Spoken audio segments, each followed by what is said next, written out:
欢迎来到巴巴娱乐呀频道，请订阅频道，所以大家不要错过当天最热门的新闻。我们今天的时事通讯包括以下内容：同样穿貂毛大衣，任嘉伦诚意邓为同框，差距一目了然。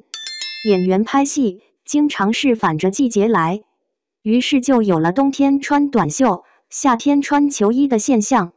那么，象征着人间富贵花的球衣，穿在男演员的身上之后，会有怎样不同的惊喜呢？一、胡歌《琅琊榜》。自从胡歌演完了那个病怏怏的梅长苏之后，总会让观众下意识地认为他本人的身体也同样不好。这也说明了他出神入化的演技深入人心。梅长苏总爱披着皮袄，源于他身染火寒之毒，中毒之后，他的身体变得异常畏寒。于是，剧中只要有他的镜头，旁边一般都会有烤火的地方。除此之外，他的手里还常年捧着一个小火炉。其实，原来的梅长苏是个驰骋沙场的少年将军，能征善战，意气风发。因为他遭遇了一起错案，结果体内中了阴寒之毒，从此身体变得非常脆弱，经常生病，成了一个普通的病人。球衣的装扮也成了他的必备服装。就这样，他们从大雪纷飞的2月拍到了艳阳高照的6月，梅长苏一角就此诞生。在这部剧之后，胡歌也凭一己之力带火了球衣，但那么多的人，只有他穿出了独属于林殊的气质。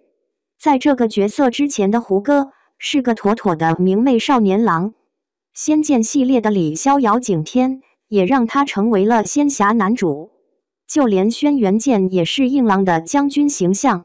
到2015年，胡歌凭借一部现代谍战剧《伪装者》成功的拓宽了表演风格，而《琅琊榜》更让他拓宽了戏路。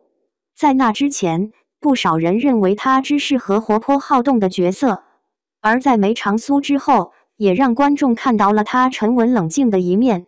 或许这就是演员的多面性。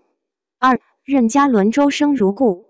周生如故这部作品令小南陈王与小王妃这对角色成为众多观众心中难以释怀的遗憾，美人谷也成为了悲剧的代名词。虽然剧情很虐心，但剧中男女主的颜值却令观众十分养眼，尤其是身穿球衣的任嘉伦，言语间满是谦谦公子的温润感。自少时起，周生沉便驰骋于沙场之中，并立下了赫赫战功。为了消除宫中对自己的猜忌，他甘愿驻守在遥远而又荒凉的西周。即便如此，宫廷之内，众人依旧对他诸多刁难，更给他强加了悖逆的标签。最终，他死在了自己拼死保护的人手里，一代英雄也就此陨落。为国为民，却不得善终，如此结局实在是令人唏嘘。故事的开局似乎注定是个悲剧，而他和出生就被赐了婚的时宜也注定是个死局。任嘉伦塑造过多种多样的人物形象，不过周生辰这个角色最让人感到遗憾。剧中的南陈王身穿一袭黑色毛领披风，宛如暗夜里光彩照人的一颗明玉，冷峻的神情满是王者的威严，而白色球衣也将他的气质衬得更加儒雅。抬头望向天空的那一刹，让观众看到了独属于时宜的周生辰。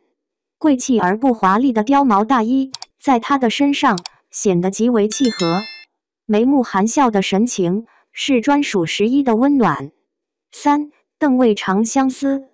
长相思虽然只播出了第1季，但这也足以让观众为之沉迷。剧中小妖和4个男人的爱恨纠葛也让人十分揪心。与谭健次、张晚意相比，邓为在这部剧之前并没有太多的存在感。自从《长相思》成为热门作品，他的名字就在众多网友的留言区域频繁出现。剧里的他是一位腹黑而又纯情的小狐狸，没遇到小妖的时候，他只是路边奄奄一息的小乞丐。浑身都是难以治愈的伤痕，任谁看了都要避让几分。直到遇见了小妖，才让濒临死亡的他有了一线生机。在随后的6年间，他仿佛残缺的蔷薇沐浴到日光的和煦，从中汲取了力量，逐渐恢复了原本的俊朗面容。所以，小妖对他来说有着非同一般的意义，也难怪会被网友笑称为恋爱脑了。虽然他在剧中的角色是个男二，但这并不影响他官配的地位。面对小妖时，他总能给予自己全部的温柔与深情。眉目俊秀的他，在穿上球衣之后，身上的贵族气息扑面而来，与先前破破烂烂的乞丐形象完全判若两人。白色貂毛披风搭配一袭蓝色长袍，衬得他清冷绝尘。精致的容貌也与他青丘公子的身份极为相符。4. 张晚意长相思。长相思的爆火，直接将剧中的3位男主全部带火。不过，不同于邓卫的突然爆火，张晚意则是稳扎稳打。在这部剧之前，他已经坐拥多部爆剧。在《觉醒年代》中，他饰演了不畏生死的陈延年，那个视死如归但分外平静的回眸，至今让人无法忘怀。在《乔家的儿女》中，他的乔二强心思单纯但倔强重情义；而在《长相思》中，他则成为了冷酷无情的神族皇子。虽然容貌端正、聪明过人，但他的身份注定让他爱而不得。对表妹小妖，他有种想掌控的欲望，但小妖偏偏不是他的掌中之物。虽然性格有些疯批，有些妹控，但前期的他的确是一位合格的王者。对人谦卑有礼，说话言出必行，会平易近人的体恤下属，不然他的身边也不能有那么多忠心耿耿的亲信了。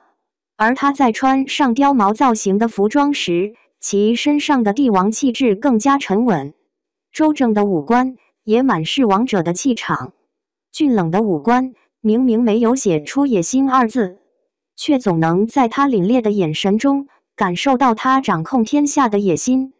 其实，最开始给他安排的角色是官配涂山璟，但对张晚意来说，挑战难度极大的枪玄才是他的目标。就这样，疯批而又霸气的枪玄走到了观众的眼前。5. 诚意莲花楼。诚意作为近年来的新起之秀，他的古装剧也迎来了多部大爆。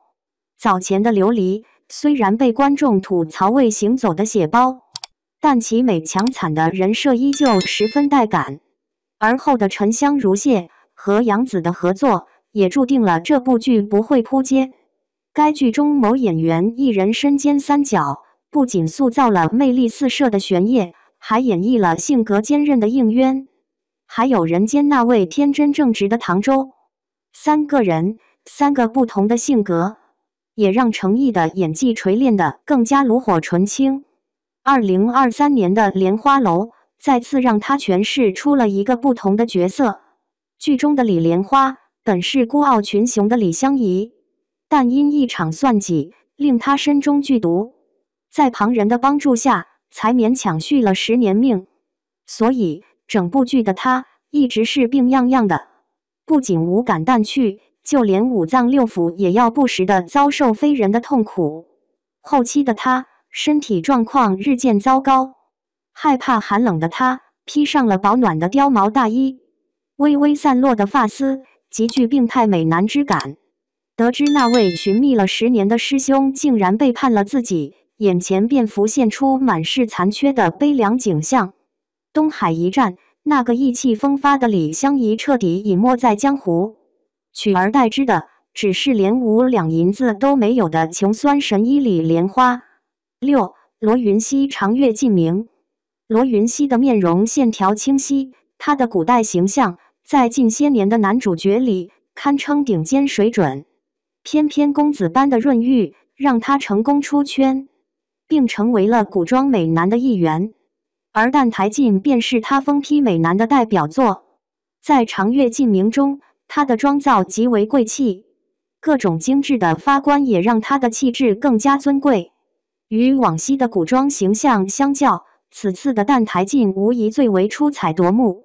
她扮演的角色总是画着多种类型的眼妆，显得妆容厚重。这种妆容反而让她的阴柔气质呈现出一种特别的吸引力。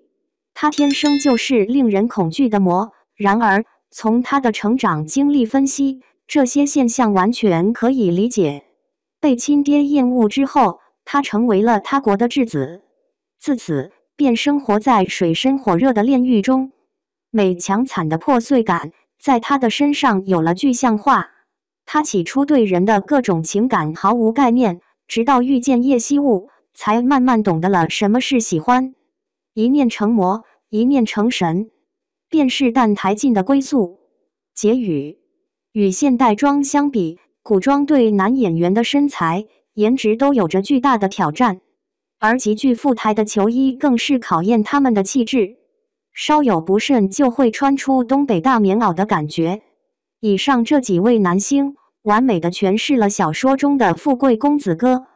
那么，根据你的看法，还有哪些男演员穿上皮草时比较符合你心目中的男主角形象呢？部分参考资料：琅琊榜、长相思、莲花楼、长月烬明、周生如故。